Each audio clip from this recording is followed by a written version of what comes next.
Good afternoon, good evening, good morning, everybody out there, YouTube land. This is Moz, and we're coming to you with another episode of Moz's Toy Box.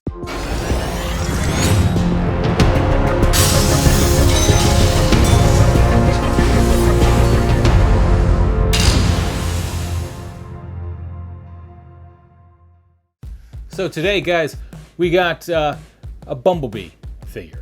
We got this in the mail the other day from Sideshow. I actually ordered all three of the current Threezero, aka 3A Studios Transformers figures, and it's all because they announced a Soundwave with Ravage, and I have to have the Soundwave with Ravage because it's the OG Soundwave. It's a Generation 1 looking Soundwave.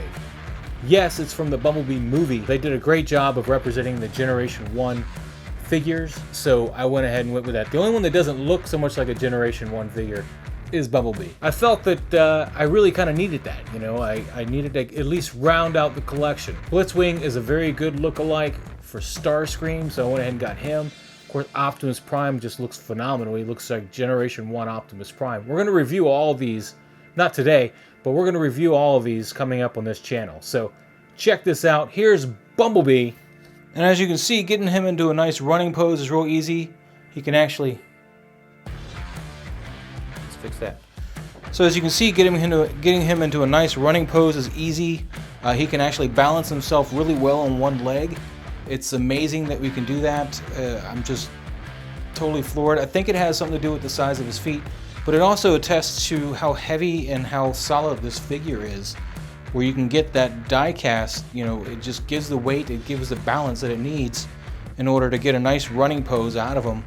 And it's just a great figure. Optimus, I've tried to pose like this. I've had a little bit more trouble. I may try again, but I've seen poses where you can get that run out of him.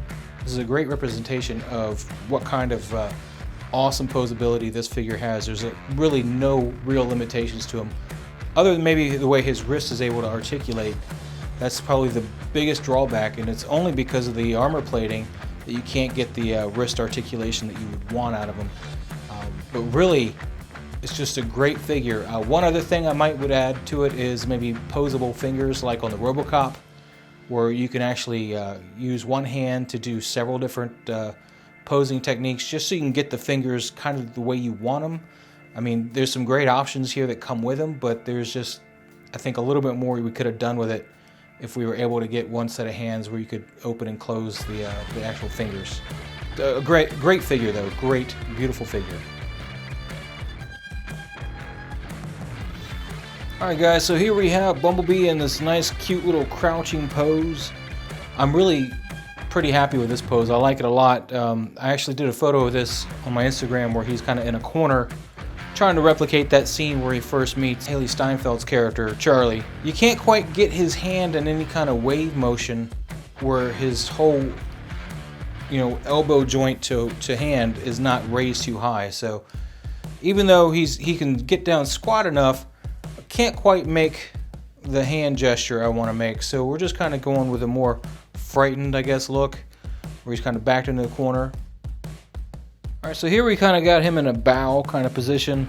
That's his entire forward torso crunch. That's not really so much in his waist, it's just in his torso. So it gives him a nice good lean in. He can still stand while in this pose, which is pretty awesome. But as you can see, he's got a nice ab crunch to him. I really like how they do the plating on the back to let you do this kind of ab crunch. I'm a big fan of it. It's really, really intricate, really awesome. Alright guys, so here we have the sets of hands that he comes with. These are the extra sets. He has his fists on his body right now. So as you can see, you got two very wide open hands. You got two very wide hands here where they're very stiff and rigid. They're not as relaxed. And then of course you have two relaxed open hands where you kind of have them hanging at the side, etc. So that's pretty much what you have there. And of course you have the fists that are right here on the body.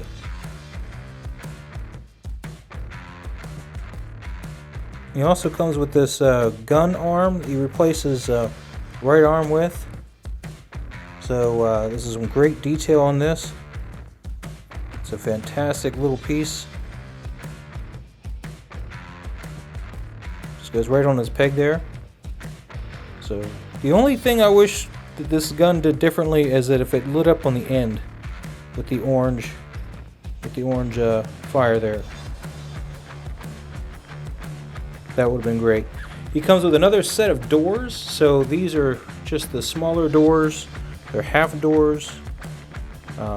So there's a couple of scenes where they're kind of folded over, and that's those doors. The ones that are currently on him are the full doors, as you can see.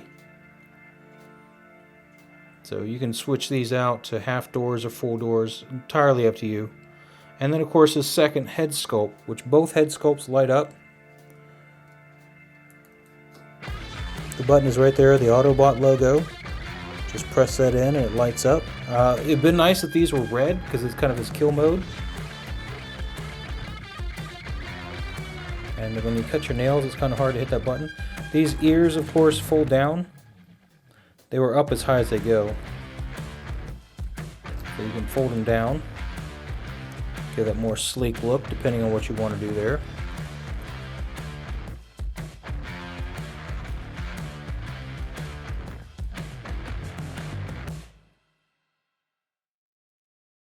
And there you have the actual bee, and of course his eyes light up there too.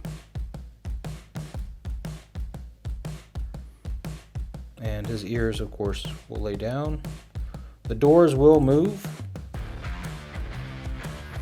They just kind of swivel around like that, and they'll of course run into problems on the backside.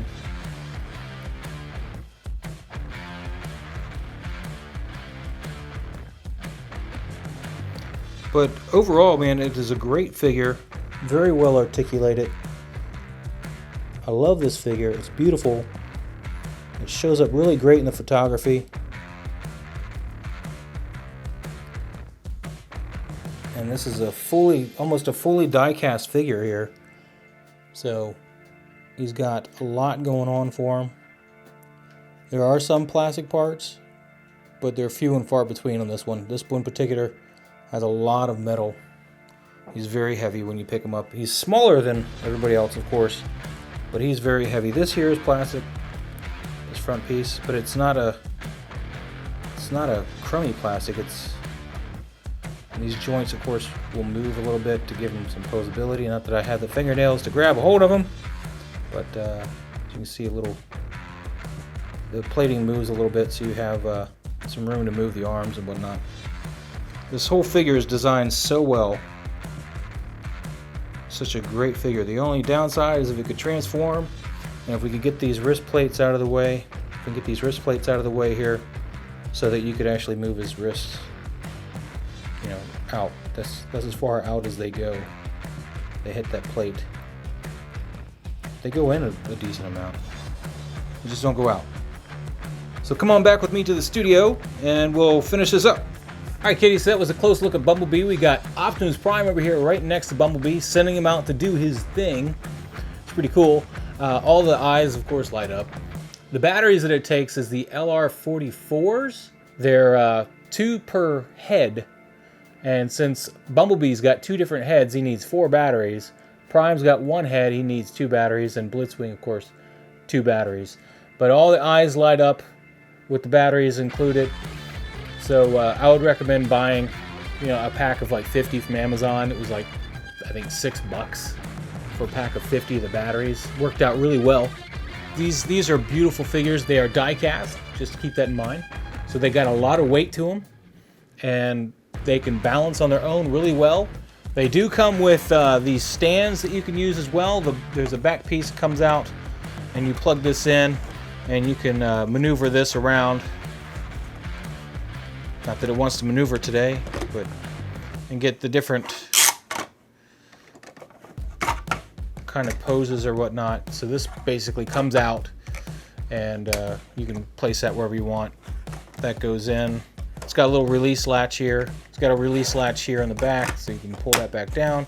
But I rarely use the stand. I've just assembled it in case I want to do any kind of aerial poses.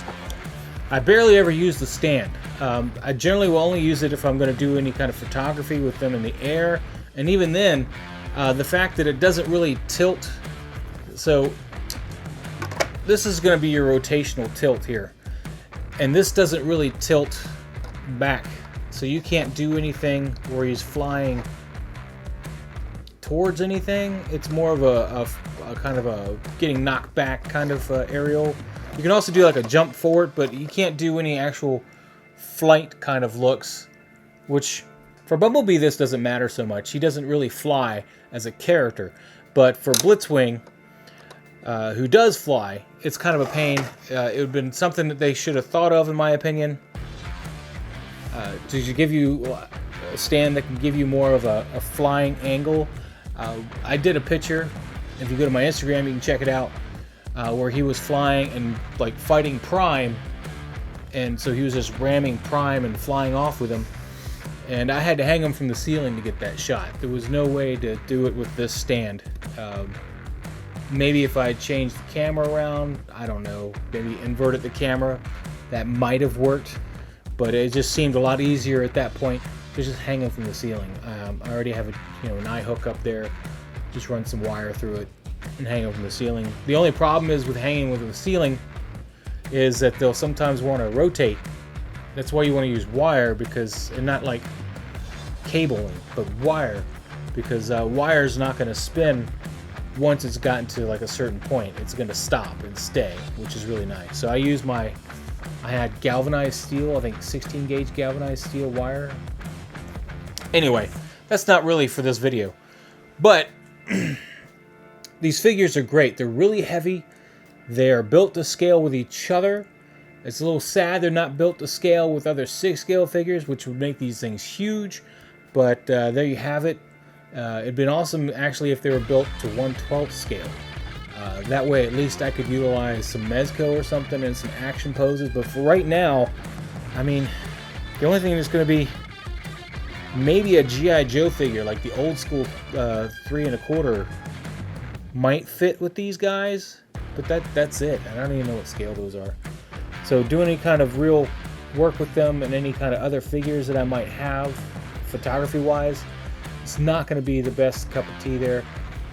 But you can always do other stuff with, they're in scale with each other, so it always works out good there. You can definitely do some photography with them, with each other, which is another reason why I bought all 3 of them. That way I can do some poses with some scenes from my photography. I can't wait to get Soundwave. Then I'll have 2 Decepticons and 2 Autobots. It'll be a little better. Bumblebee is actually, he's not my favorite character, of course, but he was one of my favorite ones to play with, to like, for posing. He's been a great pleasure to pose with. He's got so many great little features. He's got the weight to him. He just seems like he's much more mobile than even Prime, which they probably have about the same points of articulation. But Bumblebee himself, just, he doesn't feel like you're going to break him every time you move him. And even though Prime's got die cast, he does have a lot of plastic parts, and you got to worry about that. Bumblebee's got a lot of plastic parts, but not as many as Prime. I mean, that feels metal there. This piece on the calf, the whole foot feels mostly metal, except for maybe the base of it. It's got some plastic, so he's got a lot of weight there, and he just doesn't feel like he's going to break every time I pose him. The only piece that really I worry about when I'm posing him is this piece here. I don't know if it's going to focus because it's on the eye recognition, but it's this piece here on the thigh. It's the only piece that gives me any kind of concern, but I know to look out for it, so it's pretty great. Anyway guys, I hope you're all staying safe during this pandemic. I use this because it's just a crazy concept entirely. I'm not doubting that there is one. Please, I wear the mask, I go out and I protect myself, but I just use the air quotes because it's still like surreal that we're in this. But I hope you guys are staying safe during this time. Keep collecting. Stop going to the stores to buy toys. For right now, that is not important. What's important for you is to socially distance yourself from other people so that you either A, don't spread it, even if you don't think you have it, you may still have it, and B, so you don't catch it. You just never know. The least amount of exposure that you bring to yourself and your family, the better off you're going to be. And even though I like watching Cletus, my God, man, stay indoors. Just saying, stay indoors. It's not worth it. Marvel Legends you can order. You can order them, buddy. You can order them. Trust me. They'll come to you. You don't have to go to them. But anyway, guys, stay safe. Thank you guys so much for watching. If you like the channel, please hit the like button. Please subscribe if you're not already a subscriber. Make sure to jump over to the Instagram page at Invader Moz. You can find the link in the description down below. And also the group on Facebook, Moz's Toy Box. Check me out. Follow me there.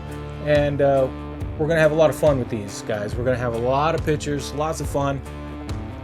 So with that, stay safe. Have a good day. Thank you guys again.